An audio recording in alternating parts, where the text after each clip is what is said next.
هل أتى على الإنسان حين من الدهر لم يكن شيئا مذكورا إنا خلقنا الإنسان من نطفة أمشاج نبتليه فجعلناه سميعا بصيرا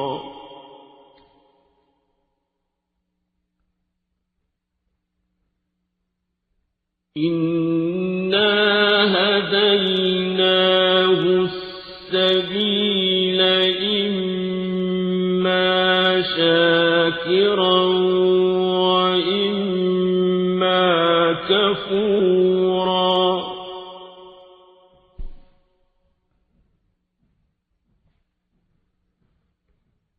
إنا أعتدنا للكافرين سلاسل وأغلالا وسعيرا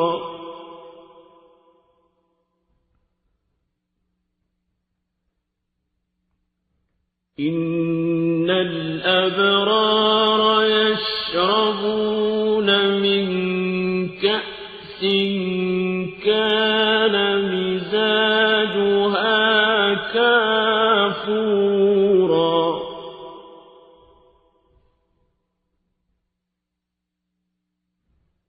عينا يشرب بها عباد الله يفجرونها تفجيرا يوفون بالنذر ويخافون يوما كان شره مستطيرا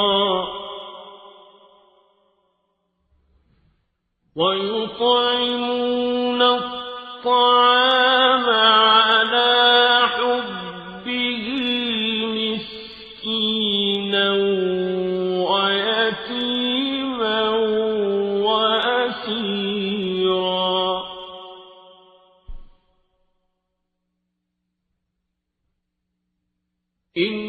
إنما نطعمكم لوجه الله لا نريد منكم جزاء ولا شكورا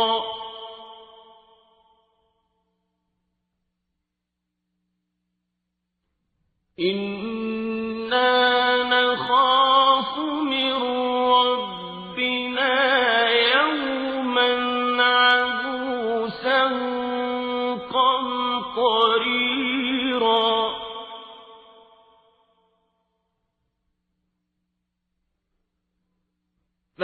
فوقاهم الله شر ذلك اليوم ولقاهم نضرة وسرورا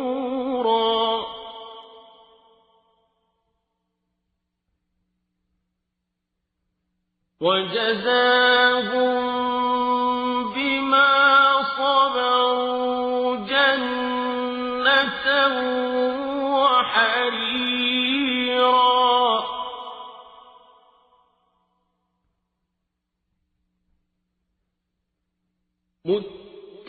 متكئين فيها على الأرائك لا يرون فيها شمسا ولا زمهريرا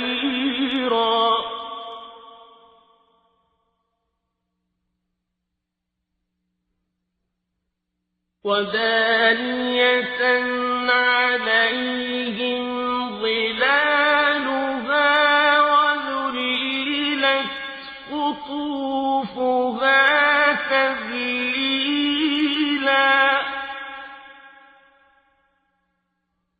ويطاف عليهم بآنية من فضة وأكواب كانت قواريرا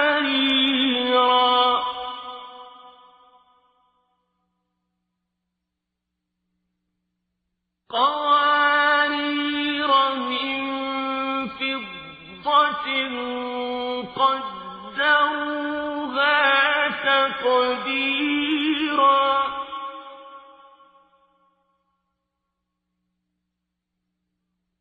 ويسقون فيها كأسا كان مزاجها زنجبيلا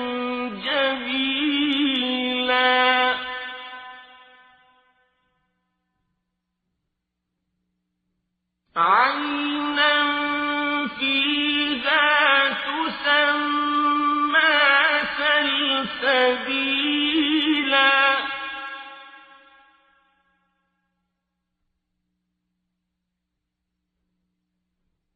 ويطوف عليهم ولدان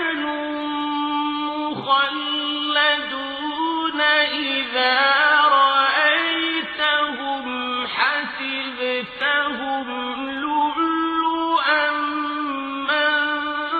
منثورا وإذا رأيت ثم رأيت نعيما وملكا كبيرا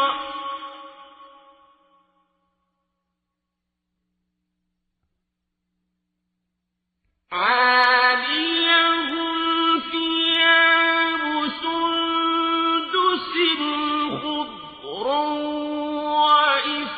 واستبرق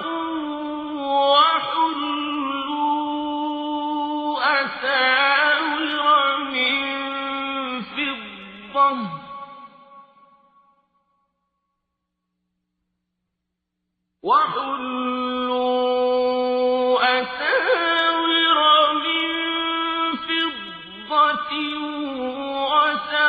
وسقاهم ربهم شرابا طهورا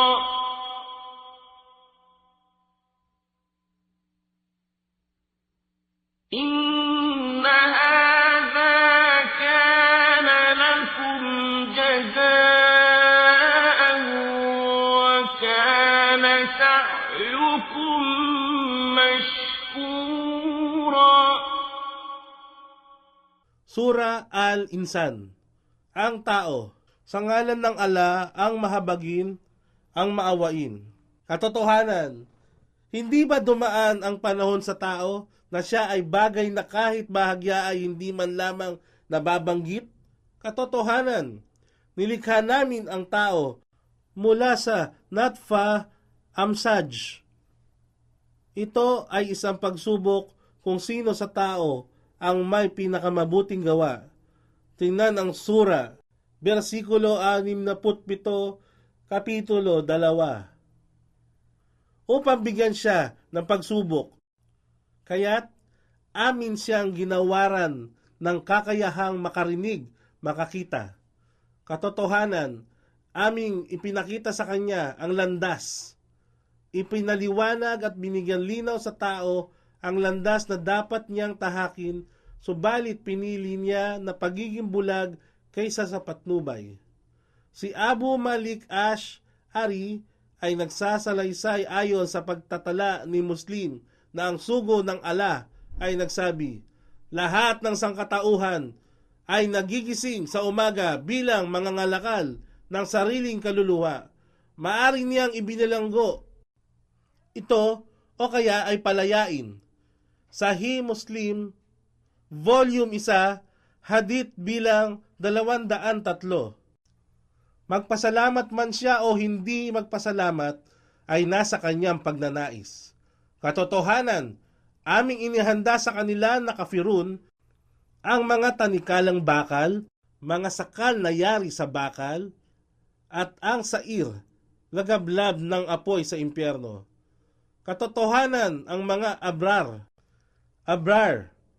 sila ay matutuwid na mananampalataya na may takot sa Allah at umiiwas sa mga gawang makasalanan. Ay iinom mula sa mga tasang may inuming hinaluan ng kafur. Kafur, isang inumin na nakapagbibigay ginhawa at kasiyahan ng dahil sa masarap na lasa nito at mabangong amoy. Isang bukal na kung saan ang mga alipin ng ala ay magsisiinom at paagusin nila ito ay sa kanilang pagnanais ng masagana. Tinupad nila ang kanilang mga pangako at pinangangambahan nila ang araw na ang kasamaan nito ay lalaganap. Ito ang araw ng paghuhukom. At sila ay namamahagi ng mga pagkain bilang pagmamahal nila sa Kanya, sa mga miskin, dukha at maralita.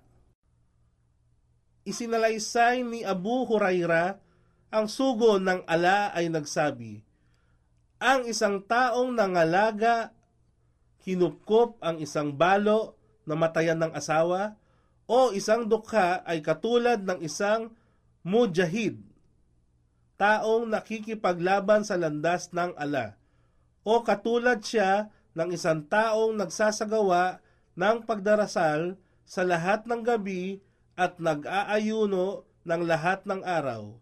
Sahih Bukhari, Volume 8, Hadith bilang 34.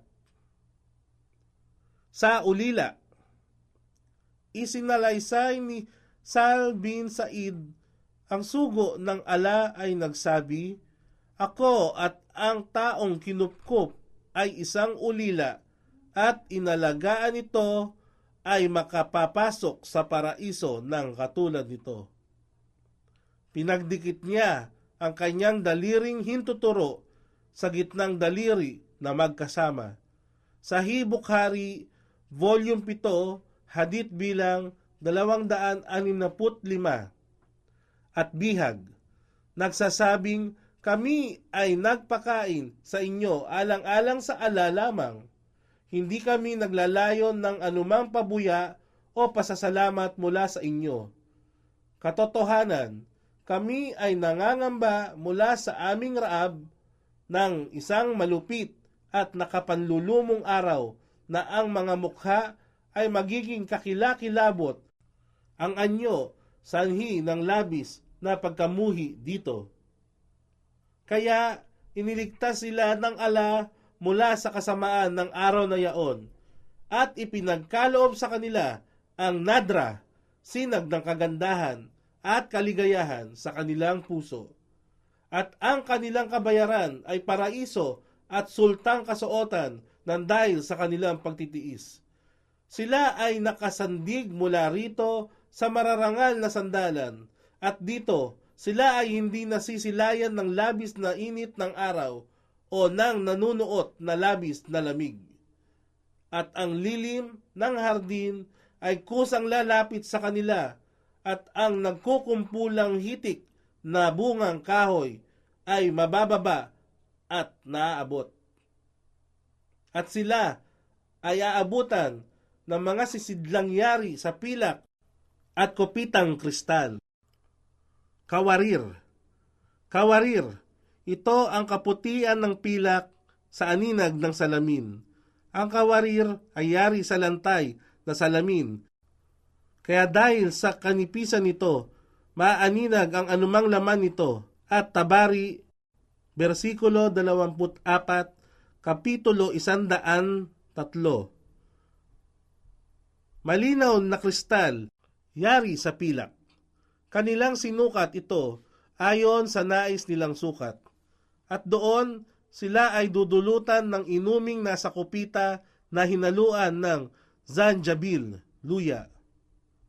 At naroroon din ang isang bukal ng tubig na kung tawagin ay salsabil. Si Ikrima ay nagsabi, ito, salsabil, ay pangalan ng isang bukal sa paraiso. At Tabari, versikulo 24, kapitulo 108. At sila ay pinalilibutan ng mga walang hanggang kabataang lalaki upang sila ay pagsilbihan. Kung sila ay inyong masulyapan, inyong aakalaing sila ay tila mga perlas na nangagkalat sa labis na kakisigan at mararangyang kasuotan. At kung iyong sinulyapan ang paraiso, doon ay iyong masisilayan ang isang napakagandang tanawing kaaya-aya, kakaiba na hindi pa sumagi sa iyong pangarap. At ito ay isang kagila-gilalas na maharlikang kaharian. Kanilang mga kasuotan ay yari sa sundus, mamahaling sutlang luntian, at istabrak, nagniningning na pelus. Sila ay ginayakan ng mga pulsera na pilak at sila ay bibigyan ng kanilang raab ng dalisay na inumin. At sa kanila ay sasabihin, katotohanan, ito ang gantimpala na inilaan sa inyo at ang inyong pagpupunyagi ay tinanggap. Inna nahnu nazzalna alayka al-Qur'ana tanzila.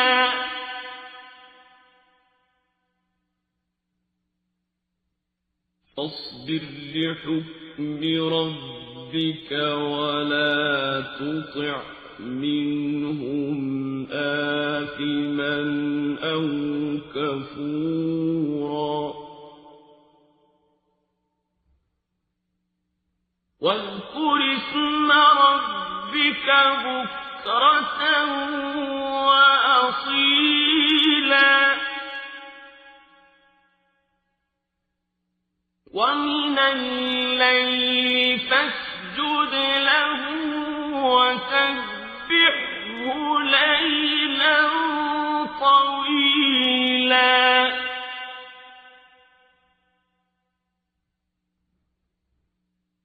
إن هؤلاء يحبون العاجلة ويذرون وراءهم يوما ثقيلا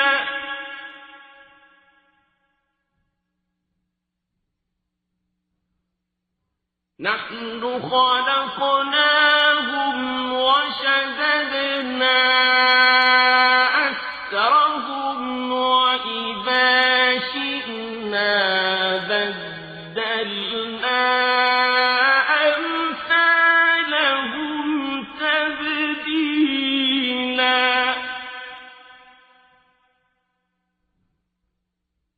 إن هذه تذكرة فمن شاء اتخذ إلى ربه سبيلا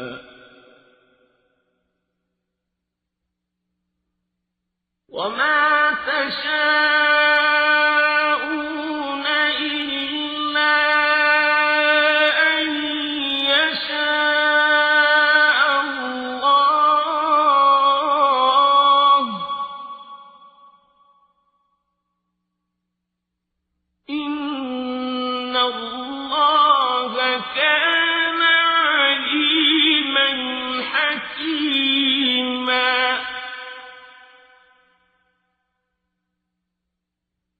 يدخل من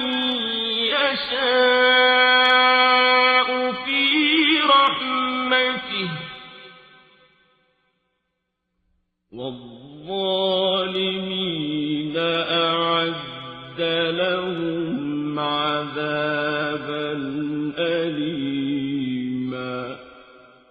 Katotohanan, kami ang nagbaba ng Quran sa inyo, o Muhammad, sa bahaging antas o yugto ng pagpapahayag. Sa makatuwid, ikaw ay maging matiisin, o Muhammad, nang may katatagan sa kautusan ng iyong Raab sa pamamagitan ng pagsasakatuparan ng iyong tungkulin sa Kanya at ng pagpapalaganap ng mensahe ng Islam sa sangkatauhan. At huwag mong sundin ang mga makasalanan o ang kafirun mula sa kanila. At iyong bigyang alaala ang pangalan ng iyong Raab sa bawat umaga at hapon, mag-alay ng pagdarasal ng Fajr, Zuhur at Azir. At sa ibang bahagi ng gabi, ikaw ay magpatira pa sa Kanya, mag-alay ng Salatul, Maghrib at Isha, at luwalhatiin siya sa kahabaang bahagi ng gabi, ang pagdarasal ng Tahajjud. Katotohanan, minamahal ng mga kafir ang panandaliang buhay sa mundong ito at isinantabi ang mabigat na araw na kasakit-sakit. Kami ang lumikha sa kanila at ginawa namin silang matitikas ang pangangatawan, at kung aming naisin, maari namin silang palitan ng ibang katulad nila. Katotohanan, ito, Quran, ay isang babala, kaya sino man ang magnais, hayaan siyang tumak sa landas ng kanyang Raab, Allah, at hindi mo maaring naisin ito maliban sa kapahintulutan ng Allah. Katotohanan, ang Allah ay lagi nang maalam, ang tigib ng karunungan. Kanyang tatanggapin sa pamamagitan ng kanyang habag ang sino mang kanyang naisin at sa mga zalimum. Zalimum, ito ay isang salita mula sa wikang Arabic na tumutukoy sa lahat ng taong makasalanan, mapaggawa ng katampalasanan sa pamamagitan ng pang-aabuso, pang-aapi sa kapwa at suwail na lumalabag sa hangganang kautusan ng Allah. Sila na kung ipinagkaloob sa kanila ang kapangyarihan ay mapaniil na umaalipin sa mahihinang tao. Kanyang inihanda ang isang mahapding parusa.